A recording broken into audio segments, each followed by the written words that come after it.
This video is sponsored by Squarespace. So this is a story I thought I would never tell, but you all asked me about it and I figured I would share it with you. But if you can believe it, at one point in time, I received a 1-star review.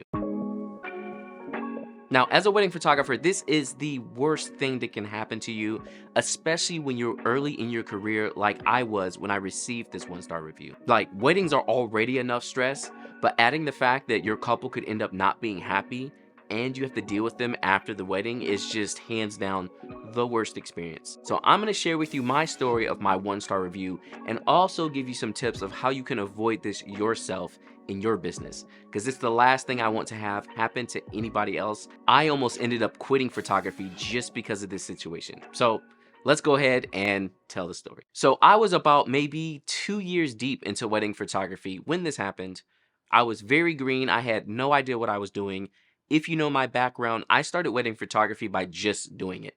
I never second shot. I didn't do anything like that. I bought the gear and jumped in. And a lot of my first weddings actually were pretty good. I'll show some photos here. They turned out really well. They were smaller weddings. Everything was going well.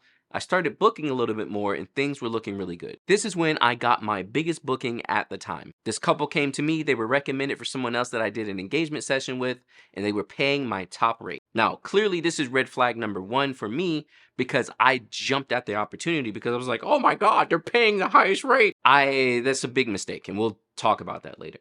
So here I am, excited. Met with a couple and everything seemed fine. I didn't really have a way to do my meetings yet, which I have a very strict way I like to do my meetings now. And if you'd like to see more about that, let me know. I'll probably add it to the YouTube membership or Patreon. So again, you can sign up for that right down below. But the meeting went fine, aside from the fact that I wasn't doing all the things that I should be doing, which I think I also have a slight video about meetings or something. I'll link it, whatever it is. But so that was fine. It seemed cool, whatever. They booked my highest package. It was great. Not a lot of communication after that. I met one more time with the bride before the wedding, which is something I normally do now as well. And some more red flags started coming up. She started talking a lot about how she doesn't like her husband-to-be's smile, or just little nitpicky things that were things outside of my control, but it sounded like she wanted it to be taken care of in photos. But you can't always do that, you know? Like, I'm not a wizard, and I know everyone loves, oh, just Photoshop it. But you can't, Photoshopping stuff is not that easy. That's why people have whole jobs just to Photoshop stuff, and it takes them hours. So again, expectations weren't set there. So those red flags kind of came up, and I was like, okay, you know. Wedding day comes, and it was great. The wedding went well. Everything went fairly smooth, given the fact that I was extremely green. The photos turned out really great. They were actually the best photos I had ever taken at the time, and I was very happy with the wedding. The day was great. They were great on the day of. Everything was fine. Go back home, back up my photos. If you don't know about backing up, here's a video on that. And edit the photos. Everything's great. I'm feeling myself. I'm like, yeah, I did great. These photos are awesome. I'm posting the photos everywhere. I'm like, oh, so awesome. Deliver it to the couple. Immediately get an email back that's like, hey, what are these photos? Are they even edited? I don't like X, Y, and Z. I can edit it better on my own iPhone, so on and so forth. So that's where we start. I'm immediately asking questions, again, doing my troubleshooting, because I come from a customer service background. I used to work at Squarespace. I used to work at Apple. I know this. I have 10 years of high-level customer service. So I'm in there doing my customer service stuff, trying to figure out what's wrong. And a lot of the nitpicks are things that are like extremely extra. Like, oh, in this one candid shot, one of the bridesmaids is on her phone. It's a candid shot. She was on her phone. Like, it was a cute shot of you. I'm sorry that she was on her phone. Or she's like, oh, in the pictures, my eyes are closed. And I had to literally zoom into the photo and be like, no, your eyes are open. Like, when people smile, our eyes tend to close up just a little bit. That's what a smile looks like. But they were open. And it's just a lot of little things like, oh, like after they do the first kiss and they were walking back, they're like, oh, we're not looking at the camera. And I'm like, well, like, first off, I captured a great moment. So do you matter if you're looking at the camera? And second off, you weren't looking at the camera. I can't change what you were doing. And so it was a lot of stuff like that. It was like, oh, the compositions on some of the photos are weird. And so I had to come back with the whole, This is my style of photography. It's my style. I've always shot like that. The edits are the way I shoot. The compositions are the way I shoot. Did you look at my website? Because it was there. It was all there, right there for you. After our back and forth for a while, we ended up deciding that I would give them a small refund because I didn't feel like dealing with them anymore, and they still had a wedding album that they needed. So I was just like, here's some money back so you can go get your album. And they also ended up wanting all of the JPEGs, which I was just like, here, have the JPEGs. So they got all the JPEGs, like unedited, just the whole day, and also a small refund. Cool. I figured at that point we're fine. A couple months down the line, and she hits me back up and is like, hey, I'm trying to print out my photos, but they look like trash. And I'm like, okay, well, if you're printing your photos yourself, there's a lot of reasons why the photo could look like trash. Are you downloading the full res version? Is it the WIB version? Like, what are you doing with the thing? How can I help you out? And, without that kind of information, I can't do anything because I don't know what's happening. I guess that was the wrong answer because immediately I get the chargebacks on the credit card. Also, 1-star reviews. I'll leave a link to it down in the description below, but this 1-star review, she posted everywhere on the internet. Like any place that I had an account, she posted the review. Like accounts I didn't even realize I had open at the time, she posted the review. Everywhere. Like I was distraught. And it was like long, and it basically was like, he sucks at everything. It was the worst. So this is after I had already given all the JPEGs and a refund and dealt with them for all that time. So they did the first chargeback, and the funny thing is they were doing chargebacks on like holidays. So it'd be like Christmas Eve chargeback, like Martin Luther King Day chargeback. It was always close to Easter. Anytime there was something coming up, they would do a chargeback. So they did 2, and they were about to go for the 3rd one, but I told them I would take them to small claims if we continued down this route. I also was using Square at the time for my payment processing, and I went to Square and was like, hey, these people are doing chargebacks off of work that I've already done. I sent them contracts. I sent them emails of the back and forth and how I tried to troubleshoot. I sent them photo examples. And you know what happened at the end of the day? Square sided with the customer because at the end of the day, banks will always choose the customer first. Even though I had all the proof in the world that I did what I was supposed to do, I delivered what I was supposed to deliver, and it was of quality, and it was the same quality of everything I've ever done. Honestly, it was the worst. So right now, I'm just like distraught. Everything is against me. Everything I thought I knew of photography is out the window. I suck at everything at this point.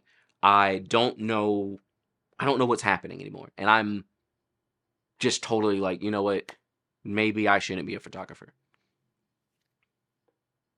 So after the chargebacks stopped, everything kind of stopped at that point. I responded to the 1-star review with this long thing about how this is why couples and photographers need to be on the same page. I did the same thing that I always do. I sent a blog link to the actual photos that I took so people could see it, and was pretty much just like, I did what I could. I'm sorry you're not happy. However, this is the quality of work I normally do. Now, at this point, the question is, how do you fail forward from something like this? Because a lot of people will have a 1-star review and let it just totally wreck them and in the business. What I ended up doing was actually using that 1-star review with my new couples. I learned so much from this experience that helped me going forward, and I want to share some of those tips with you all. So to start out, let's actually talk about this video's sponsor, Squarespace. Now, the reason I'm bringing this up now is your website is a huge part of how you're aligning with your couples. If you're not aligning with them up front with your web presence, you're actually creating red flags before they even contact you. Squarespace is an online platform that will help you easily build your website, make a beautiful wedding website, and help you align with your customers before they even come in the door. You can do this with their templates.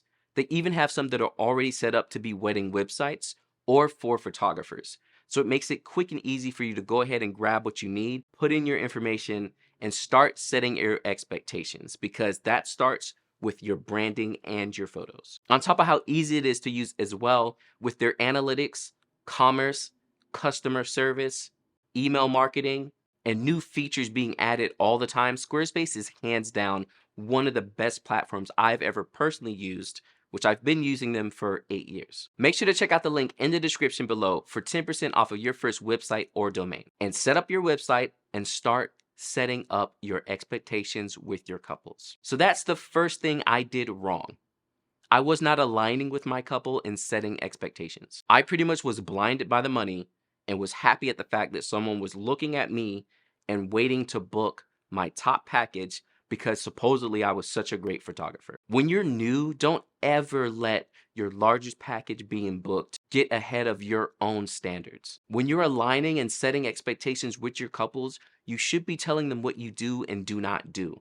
And this is in best interest of everybody, yourself and the couple. The second thing I did wrong is not addressing the red flags when they came up. This is part of the reason why we're meeting with our couples. Red flags aren't necessarily like, oh my goodness, they're crazy. Red flags should be more so, these are things that are outside of my expectations. These are things that I don't do. And if they're expecting it, you need to look at that and say, hey, this is not what I do, and let them know that, and either give them another solution or another photographer. There's no other options. Don't just sit back, see the red flags, and then like straight up forget about them. And the third thing I did wrong, I already mentioned, but I was booking just for the money.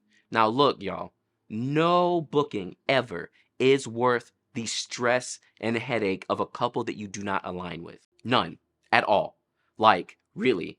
Tell them that you're not the photographer for them up front. I don't care if they're trying to pay you $10,000.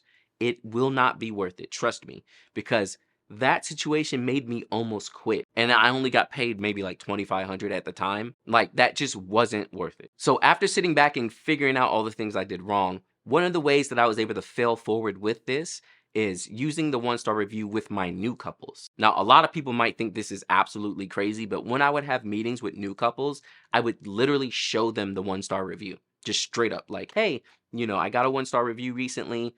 This is what happened. And, no name calling. I wasn't calling the couple crazy or anything like that. A situation is what it is. But what I did was I used that 1-star review to let my couple know, hey, if we are not all the way on the same page, then you might want to go find someone else. I think what happened with this 1-star review is that we weren't totally aligned. And because of that, now nobody's happy. The biggest thing I want for your wedding day is for you to be fully happy with what you're getting. And that's how I used the 1-star review. So the question is, how did this work going forward? It actually went amazing. I booked a lot of couples off of it who were much more aligned with what it is I provide. And I never said it, but every time I showed the 1-star review, every couple was like, they're crazy. I don't know about that. So they sided with me, even though, I'm not trying to name call anybody. They always sided with me, which was really cool. So that's the biggest thing I learned. Align with your couples. If you're on the same page and they like your work and they've actually looked at it and they see the way you compose stuff and they see the fact that my black and whites are super grainy, they like it, they want it. It helped me align with them much better. The second thing I learned is not to shoot just for the money. Again, it's never worth it, ever, ever. I've turned down a lot of possible big bookings because I could tell we were not aligning correctly. And that actually leads into the third thing that I ended up learning, which is to tell couples no. It is okay to turn down a couple. I know a lot of people are like, what?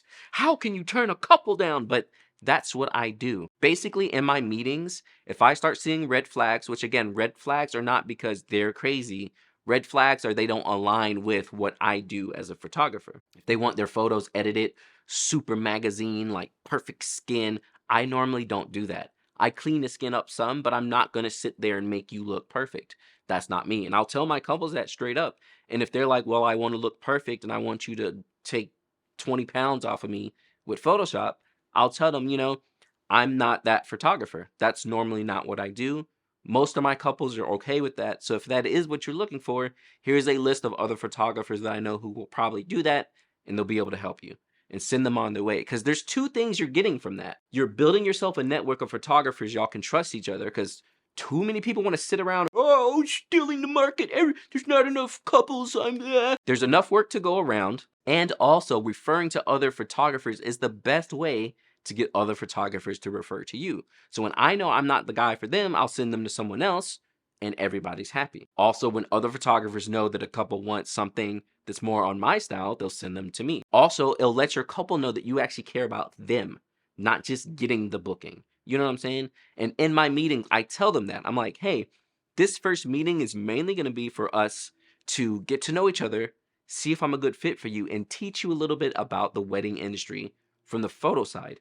Again, they probably haven't gotten to this their first time. Like, think about that. Have you ever sat down and thought about it? When have you hired a photographer?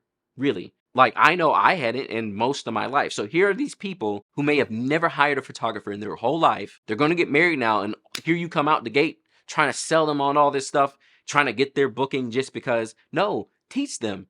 I teach them the normals that like most photographers will do, how they handle delivering their I tell them, like, some photographers do it like this, some do it like, and I let them know. I lay it all out for them, and I'll tell them, this is how it is. This is what I do. Here's what some other people do. And do you like what I do? If so, cool, we'll work together. And if not, you can go to other people. It's fine. You will be okay. And if you start saying no to your couples, you'll end up bringing in more couples that align with you. I've had absolutely amazing couples after that 1-star review. Just the best couples I've ever had in my whole life. And it's basically happened because of the 1-star review and my mentor helping me learn the process of wedding photography. If it wasn't for those two things, honestly, I would have quit photography and just been working at Squarespace. These things are seriously important to learn, and you need to make sure that everything that ever happens in your business is a learning opportunity. Definitely check out this playlist here to learn more about wedding photography and how you can run your business better and not have to deal with a 1-star review like I did, because I don't want anyone to ever deal with that.